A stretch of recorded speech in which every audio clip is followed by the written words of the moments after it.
Hello dear students, welcome back again. अच्छा, अपन ने क्या पढ़ लिया था लास्ट क्लास में? हमने लास्ट सेशन में पढ़ लिया था इकोनॉमी क्या होती है, स्कैरसिटी क्या होती है और इकोनॉमिक्स क्या होती है। और हमने कुछ देखा था कि इकोनॉमी के अंदर प्रॉब्लम्स क्या क्या हैं, ठीक है ना। अब अपन चलते हैं अगली चीज़ पर, that is economic problem. Economic problem क्या है? देखो, हमने ये चीज़ देखी थी कि हमारे पास इकोनॉमी के अंदर, हमारी सोसाइटी के अंदर सारे सोर्सेज क्या है, लिमिटेड हैं, ठीक है ना। हमारे सोर्सेज लिमिटेड हैं।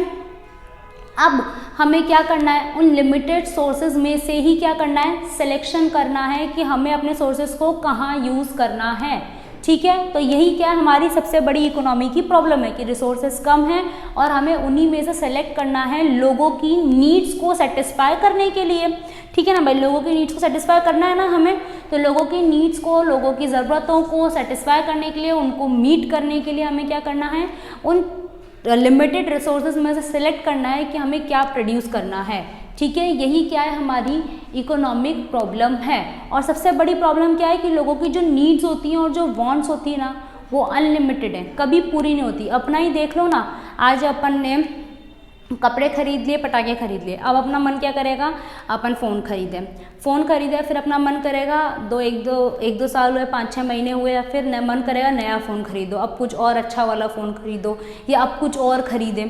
तो इंसान की वांट्स हैं जो कभी ख़त्म नहीं होती है। वही कहावत है कि इंसान की भूख कभी ख़त्म नहीं होती। तो वही सबसे बड़ी दिक्कत है कि वांट्स तो हैं अनलिमिटेड, रिसोर्सेज हैं लिमिटेड। तो अपन को उन रिसोर्सेज, लिमिटेड रिसोर्स में से ही लोगों की वांट्स को फुलफ़िल करना है। तो अब जो पहले ज़रूरी वांट है वो अपन फुलफ़िल करेंगे, और कौन सी वांट को फुलफ़िल करना है, यही सिलेक्शन करना है अपन को इकोनॉमिक्स के अंदर, ठीक है। अब अपन आते हैं इकोनॉमिक प्रॉब्लम में। The economic problem, the problem of choice. Economic problem क्या है? The problem of choice. सबसे बड़ी दिक्कत, मेन, इस पूरी डेफिनेशन का अगर अपन बोले तो मेन पार्ट है प्रॉब्लम ऑफ चॉइस। दिक्कत आती है अगर मान लो रिसोर्सेज हमारे पास अनलिमिटेड होते हैं, ठीक है ना। अभी मान लो आपके मम्मी पापा ने आपको 5,000 रुपये दिए दिवाली पे। अगर यहीं पे आपके पापा बोल देते ले बेटा पकड़ चेक, साइन करके दे देते उसको ब्लैंक चेक के ऊपर, और बोलते जितना तेरे को अमाउंट बढ़ रहा है उतना भर ले, तो फिर तो तुम्हारी सारी नीड्स ही फुलफिल हो जाती, फिर प्रॉब्लम ऑफ चॉइस आती ही नहीं, ठीक है ना। तो अब लेकिन यहाँ पर क्या आ रही है इकोनॉमिक के अंदर कि 5,000 रुपये वाली बात है, हमको ब्लैंक चेक नहीं मिला, हमको सिर्फ 5,000 रुपये मिले हैं, ठीक है। कंजूस है ना, इकोनॉमी भी कंजूस है ऐसे, ठीक है ना। ये मत बोलना कि मैंने मम्मी पापा को कंजूस बोला है, मैंने बोला इकोनॉमी कंजूस है, वहाँ पे चीज़ें कम हैं, रिसोर्सेज कम हैं अपने पास, ठीक है। तो the problem of choice arising from the use of limited means. Problem of choice क्यों अराइज हो रही है? क्योंकि हमें लिमिटेड मीन्स को यूज़ करना है to the satisfaction of various ends. लोगों की नीड्स को, लोगों की ज़रूरतों को सेटिस्फाई करने के लिए लिमिटेड वांट्स मीन्स को यूज़ करना है हमें, इसलिए क्या अराइज हो रही है, प्रॉब्लम ऑफ चॉइस अराइज हो रही है, is known as economic problem. यही क्या है, हमारी इकोनॉमिक प्रॉब्लम है। अब अपन आते हैं रीजंस पे, समझ में आई इकोनॉमिक प्रॉब्लम। चलो अब अपन आते हैं अगला टर्म पे, किस पर, रीजंस पे। That reasons of problem, reasons of economic problem.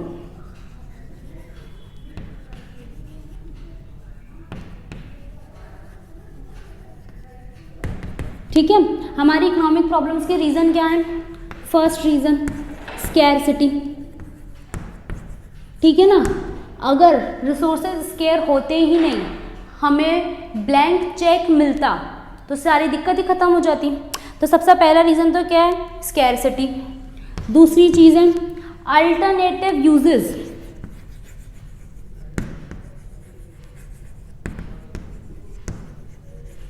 Alternative uses हैं, एक तो स्केयर, दूसरी चीज़ है उन 5,000 के कितने सारे यूजेस थे, है ना। ऐसे ही अगर अपन पेट्रोल की बात करें तो पेट्रोल के भी कितने सारे यूजेस हैं। केवल ये तो नहीं कि मशीनरी में डालने में काम आ रहा है, उससे गाड़ियाँ भी चल रही हैं, ट्रक भी चल रहा है, और ये भी चल रही है, और भी कितनी सारी चीज़ों में पेट्रोल काम आ रहा है। लैंड की बात करें तो लैंड से वैसा तो नहीं है, लैंड पर हम रह भी रहे हैं, हम सब्जियाँ भी उगा रहे हैं, हम बसेस भी चला रहे हैं, हम ट्रांसपोर्टेशन भी कर रहे हैं, कितनी सारी चीज़ों के लिए लैंड काम में आ रहा है। प्रोडक्शन भी उसी लैंड की ज़मीन, उसी लैंड पर ही हो रहा है, तो कितनी सारी चीज़ों में लैंड काम में आ रहा है। तो क्या है, ऑल्टरनेटिव यूजेस, हर चीज़ का यहाँ पर क्या है, ऑल्टरनेटिव यूजेस हैं, ठीक है।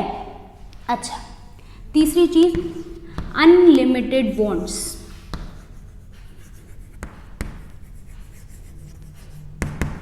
हमारी ज़रूरतें क्या हैं, अनलिमिटेड हैं, लोगों की भूख कभी ख़त्म नहीं होती है।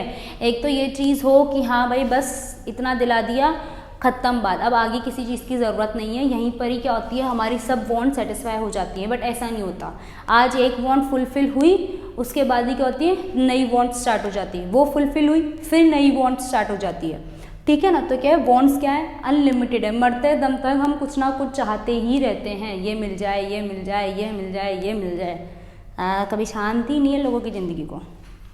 ठीक है ना। तो ये क्या है, हमारी इकोनॉमिक प्रॉब्लम्स, इन्हीं की वजह से इकोनॉमिक प्रॉब्लम अराइज हो रही है। ठीक है, चलो 3 economic problem, scarcity, alternative uses, unlimited wants. Economic problem क्या है, प्रॉब्लम ऑफ चॉइस। सबसे बड़ी इकोनॉमिक की दिक्कत, सबसे बड़ा सरदर्द क्या है, प्रॉब्लम ऑफ चॉइस। चॉइस करने की अगर हमारे पास स्कैरसिटी होती नहीं तो हमें चॉइस करने की ज़रूरत ही नहीं पड़ती, काश ब्लैंक चेक मिला होता हमें। चलो अब अपन आते हैं नेक्स्ट चीज़ पर, that is branches of economy. ठीक है, इकोनॉमी की कितनी ब्रांच होती है, यानी कि इकोनॉमी कितने पार्ट में बटी हुई है, इकोनॉमिक्स जो है कितने पार्ट में बटी हुई है। इकोनॉमी की 2 ब्रांचेस हैं, एक तो है माइक्रो MICRO, एक है मैक्रो MACRO। ठीक है ना, एक है माइक्रो, एक है मैक्रो। ठीक है, वैसे तो मेरे को नहीं लगता मुझे इसको कुछ ज़्यादा डिटेल में बताने की ज़रूरत है, बिकॉज माइक्रो मैक्रो तुम लोग पढ़ते आ रहे होगे, बहुत कॉमन सी टर्म है, 11th में भी अपन ने बहुत कुछ पढ़ा है, तो नॉर्मल सी डेफिनेशन वाली टर्म है और है। ठीक है ना। अच्छा, माइक्रो के अंदर अपन क्या पढ़ते हैं, स्मॉल सिंगल इंडिविजुअल यूनिट को लेकर अपन इसके अंदर बात करते हैं। सिंगल यूनिट को लेकर अपन बात करते हैं, अपन एक फैक्ट्री के बारे में बात करते हैं, एक इंडिविजुअल पर्सन को लेकर बात करते हैं, एक एक यूनिट को लेके बात करते हैं अपन। ठीक है, स्मॉल स्केल पे अपन इसके अंदर बात करते हैं। माइक्रो के अंदर जब अपन पढ़ते हैं तो अपन स्मॉल स्केल में पढ़ते हैं। ठीक है, वहीं पर ही अगर अपन जब मैक्रो पे पढ़ते हैं तो मैक्रो में कैसे पढ़ते हैं, लार्ज स्केल की बात करते हैं अपन। ठीक है ना, प्रोडक्शन की बात करेंगे तो पूरे कंट्री लेवल के प्रोडक्शन की बात करेंगे, एक फर्म के प्रोडक्शन की बात नहीं करेंगे अपन, लार्ज स्केल की बात करते हैं, वाइड एरिया कवर करके चलते हैं अपन इसमें। ठीक है, दूसरी चीज़, माइक्रो का ओरिजिन कहाँ से हुआ, पैदा कहाँ से हुआ, अपनी आधी से ज़्यादा चीज़ें कहाँ तक हो रही हैं, हमने हर वर्ड, हर कुछ, फिजिक्स में देख लो, केमिस्ट्री में देख लो, हर जगह अपन यही देखते हैं, कहाँ से वर्ड आया है, ग्रीक से। तो वैसे ही माइक्रो भी अपना कहाँ से आया है, ग्रीक से आया है। कौन से वर्ड से, ग्रीक के वर्ड से आया है, दैट इज माइक्रोस, MICROS, इस वर्ड से माइक्रो निकल कर आया है, इस ग्रीक वर्ड से ये वर्ड आया है। ठीक है, यहीं पर ही अगर अपन मैक्रो के ओरिजिन की बात करें तो ये वर्ड कहाँ से पैदा हुआ है, वही एक ग्रीक वर्ड से निकल कर आया, दैट इज मैक्रोस, MAKROS। ठीक है, इस वर्ड से निकल के क्या बना है, मैक्रो बना है। ठीक है, अब अपन बात करें इसकी मीनिंग की, या एक कॉमन डेफिनेशन की, छोटी सी इजी सी डेफिनेशन की अगर अपन बात करें तो माइक्रो की डेफिनेशन क्या है अपने पास, the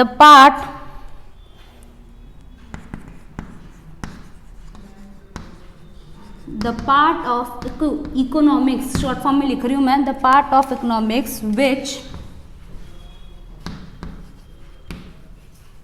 study the behaviour of individual. मैंने बोला ना, माइक्रो में अपन स्मॉल की बात करते हैं, एक इंडिविजुअल पर्सन, एक इंडिविजुअल प्रोडक्शन यूनिट, उसको लेके हम स्टडी करते हैं। ठीक है ना, तो यहाँ पर किस चीज़ का बिहेवियर पढ़ते हैं अपन, द बिहेवियर ऑफ इंडिविजुअल। ठीक है, यहीं पर ही अगर अपन मैक्रो की बात करें तो इसकी अगर अपन बात करें, इसकी मीनिंग की अगर अपन बात करें तो क्या है, study the behaviour of aggregate.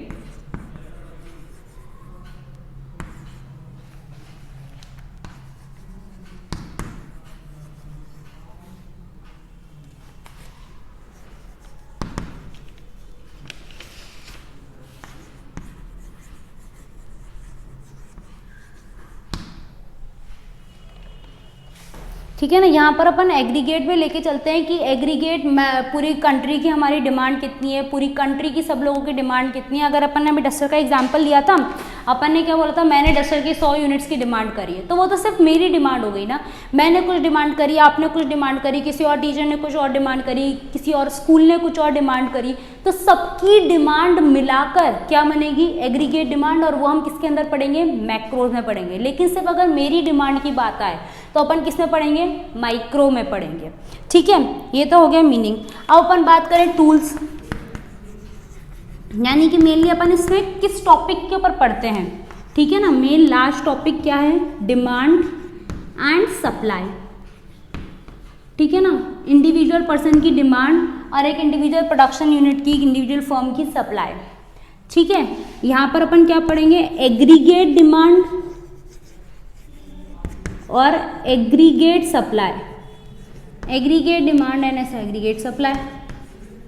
ठीक है ना, एग्रीगेट में देखेंगे एग्रीगेट डिमांड कितनी है, एग्रीगेट सप्लाई कितनी है। ठीक है, 1 2 3 और एक चौथा डिफरेंस। ठीक है ना,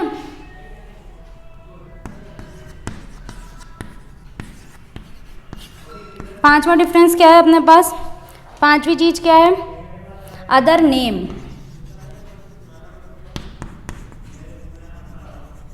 अदर नेम की अगर अपन बात करें तो इसको अपन और क्या बोलते हैं, प्राइस थ्योरी। ठीक है ना, प्राइस थ्योरी क्यों बोलते हैं, प्राइस थ्योरी क्यों बोलते हैं, क्योंकि यहाँ पर अगर अपन डिमांड देखें या सप्लाई देखें, हर चीज़ को अपन प्राइस के कंटेस्ट में पढ़ते हैं कि प्राइस, इस प्राइस के कंपेयर में इसकी डिमांड कितनी है और इस प्राइस पे इसकी सप्लाई कितनी है।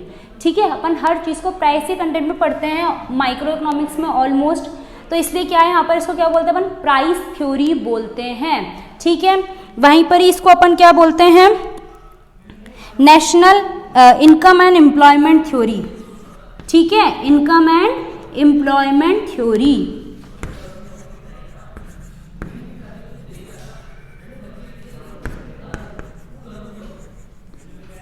ठीक है ना, इनकम एंड एम्प्लॉयमेंट थ्योरी, इसको प्राइस थ्योरी बोलते हैं, उसको इनकम और एम्प्लॉयमेंट थ्योरी बोलते हैं। नेशनल इनकम पढ़ेंगे तो वो इनकम के बेसिस पर पढ़ेंगे अपन, चाहे इन्वेस्टमेंट वाला पार्ट देखें या और भी इसमें जो अपन पार्ट पढ़ते हैं वो एम्प्लॉयमेंट बेसिस पर पढ़ते हैं अपन।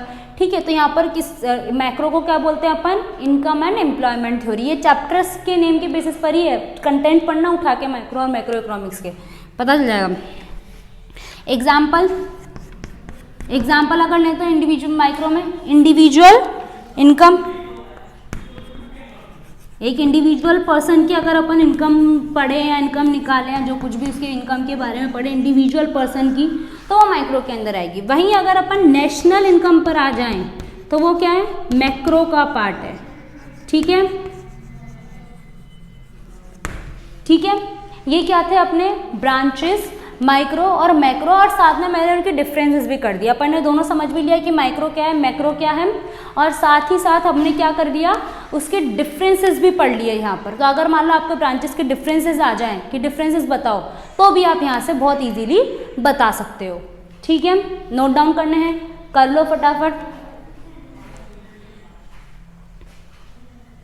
ओके।